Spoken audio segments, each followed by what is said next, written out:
nagpapasalamat sa Panginoon, mga minamahal, ang pinakamataas na pagpupuri. Pagpapasalamat, pagdakila at pagluluhati, wala iba kundi sa atin ang pakabait na Diyos, ang ating pinakamamahal na Piso Kristo, at ang aming pinapabot, ang luming paggalang sa ating minamahal, tinagalang mga pastor, Evangelist Willie Salamin at sampo ng lahat ng mga beloved children ng mga pastor, at lagi po natin sinasariwa ang beloved ng pastor, ng mga aral at turo, ay lagi po natin na panginabangan natin po tayong lahat, kinahabagan, pinanghawakan ng malapin dahil po sa kanilang panalangin, araw at gabi, hallelujah. Kaya sa lahat, pati mga minamahal, mga beloved preachers, sa lahat ng mga beloved workers, sa lahat ng ating mga inibig na mapatiran, na nagpapatuloy sa pagpapakainit sa paglinom ng Panginoon, isang magandang gabi na po sa ating lahat, mga minamahal. Ako po ay nagpapasalamat sa gabing ito man di man karapat-dapat sa kahabagan ng Malapinon sapagkat ako po ay nagdaos po ng aking birthday kahapon, mga minamahal, dahil po sa panalangin ng mga pastor. Talagang kinahabagan nyo bang lingkod, mga minamahal, talagang mula sa lusak sa kasalanan ay binagong lubos na tayo Malapinon na ako po ay dati na hindi pa po nakakilala sa tunay na gawain ng Diyos, mga minamahal, para po sa kapakanan ng ating mga minamahal, mga bisita at mga baguhan. Hindi po ako naligtas sa matatamis na pangusap ng tao, mga minamahal, o reliyon. Sapagat halos lahat na pong reliyon aking naikot, mga minamahal, para ako may bago. Sapagat yung mga lingkod, mga minamahal, ako po ay laki ng Bohol, 17 years old pa lang ako pumunta dito sa dako ng Metro Manila. Nalulung po ko sa lahat ng mga bisyo. Napasama po ako sa iba't ibang grupo sa dako ng Tundo, sa dako ng Baclaran, Moriones, mga minamahal.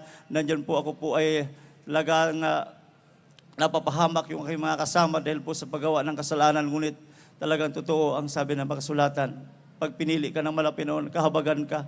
Isa po ako naabot sa panalangin ng propeta ng Diyos, mga minamahal. Yes, amen. Na dati-dati, mga minamahal, talaga walang kapayapaan, halos magpatiwakal ako galing sa sabungan, sa kairahan, dahil po sa aking mga bisyo. Ngunit napakabuti ng ating Malapinon.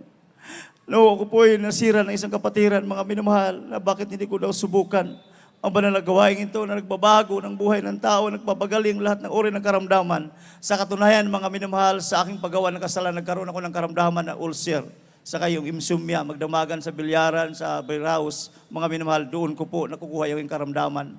Ngunit ako po, nung ako po'y tumanggap sa kahabagan na Malapinon, binaba ko yung aking pride, ako po'y nagbabotismo sa tubig sa pangalan ng ating Malapinon, doon sa dako ng kunit, asulong, mga minamahal. Ang aking karamdaman, mga minamahal, akit ulcer at insomnia, pinagaling ng ating Malapinon, mga minamahal, hanggang sa mga oras ito. Ilang taon na nakalipas, mga minamahal, sa kahabagan at sa panalangin ng mga pastor, bilang ng pastor.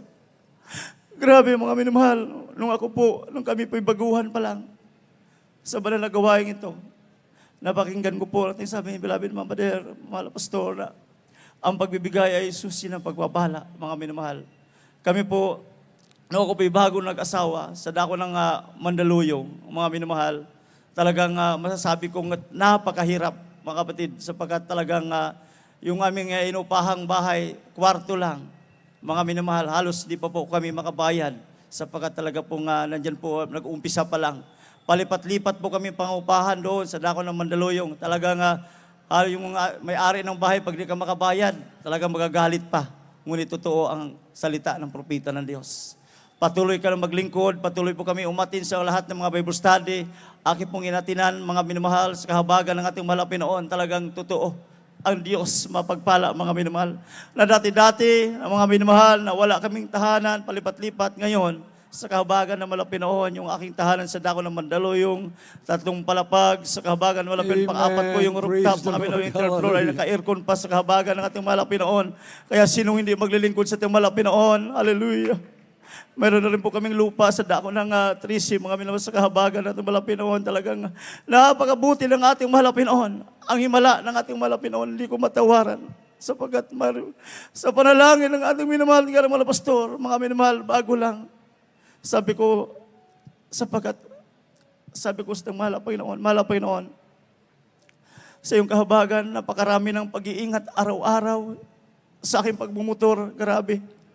Kung wala ang Diyos sa banal na gawain ito, kung walang panalangin ng propeta ng Diyos, ng beloved pastor, lahat ng mga beloved children, mga minamahal, hindi niyo ako makikita sa mga oras ito. Maaari ako po'y mapahamak.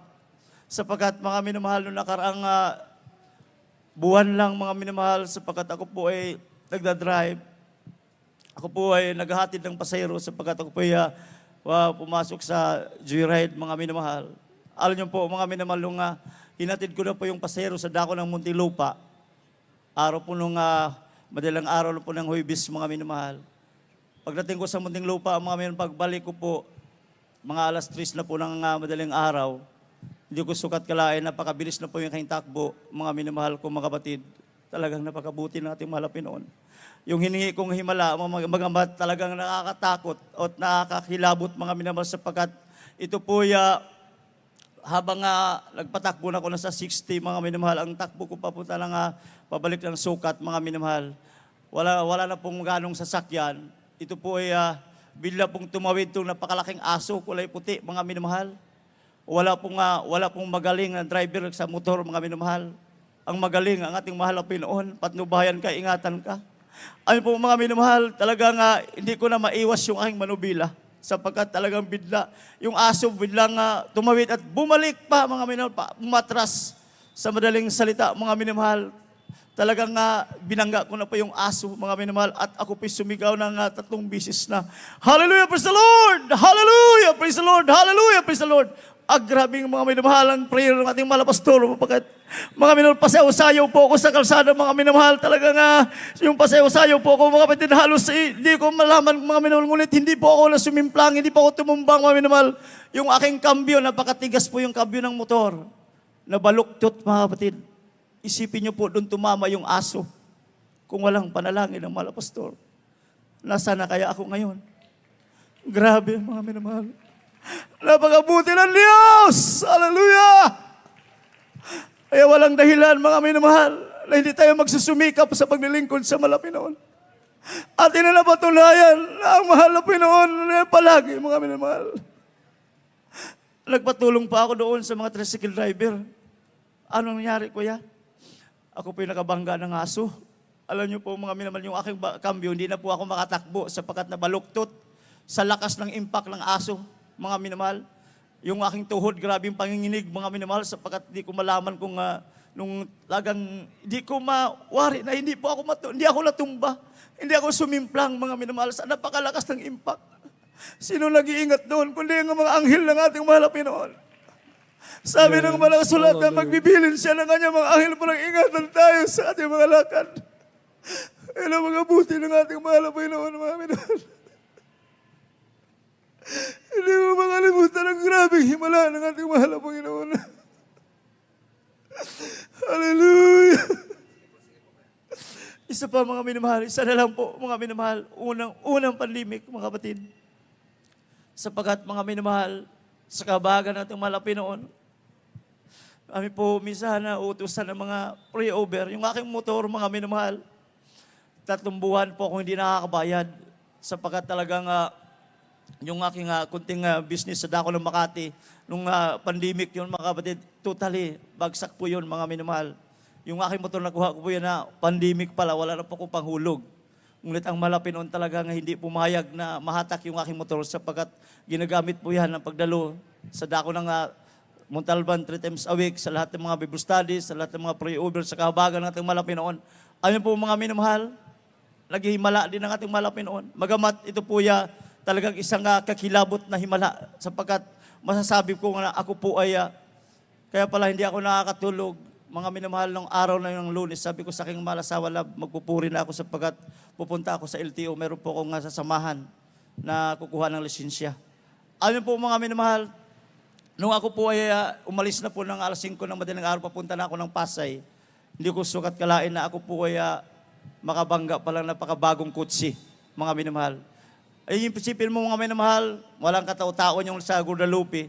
Yung pong aking nasunda na kutsi na napakabago, na Uigo ang pangalan, at nabangga din pala yung isang kutsi doon sa may bakal na barrier. At ito po yung bigla ring huminto, mga kapatid. Ito po, mga minamahal, sa aking bigla po kong nabulaga, mga kapatid, sapagkat bila pong huminto, hindi ko na maiwas yung aking manubila, mga minamahal. Wala na akong mabanggit kundi, mga minamahal, sumigaw na naman po ako ng napakalakas na Hallelujah, praise the Lord. Hallelujah, praise the Lord, mga minamahal, sapagkat binangga ko na po yung kutsi at yung aking motor. Sa mga nandun na po sa kanyang ilalim ng kanyang kutsi. At ito po yung wasak yung likod, mga minamahal.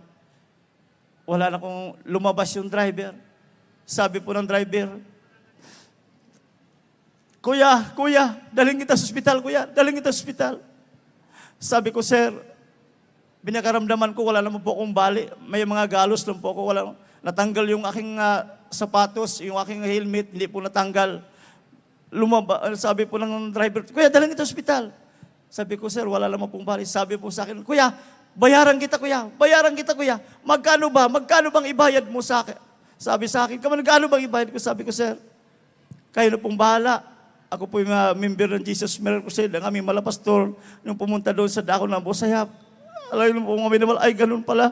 Alam po kaya pala, iniingatan ka, magabat sabi po sa akin, kuya, babayaran kita. Isipin niyo mga minamahal kung gaano katotoo ang panalangin ng propeta ng Diyos. Yes, ikaw na ang bumangga, mga minamahal, ikaw na ang babayaran. Magagalos ka lang ng kutsi. Katakot-takot na yung bayaran mo, ngunit ang Diyos talaga tunay. Buhay ang mahal ng Panginoon. Hallelujah. Sasawayin talaga ng malapit ng lahat ng mananakmal. Hallelujah. Sabi po sa akin, magkano bang ibayad ko sa kayo?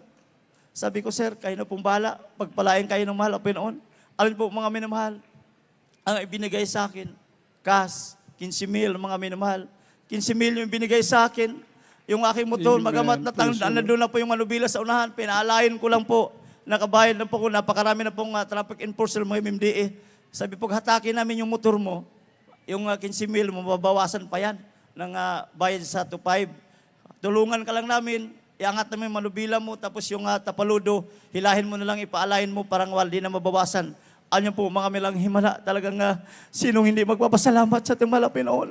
Yes. Hallelujah. Amen. Hallelujah. Grabe mga minamahal, talagang ating napakaraming himala, mga minamahal, kung aking isa-isahin. Hindi tayo matapos-tapos sa napakaraming himala dahil po sa prayer at ang malapastor, lahat ng mga beloved children. Kaya ang lahat ng kapurihan, buong pusong pasasalamat ay tanging sa ating pinakamamahal na Diyos po lamang. Praise the Lord. Hallelujah.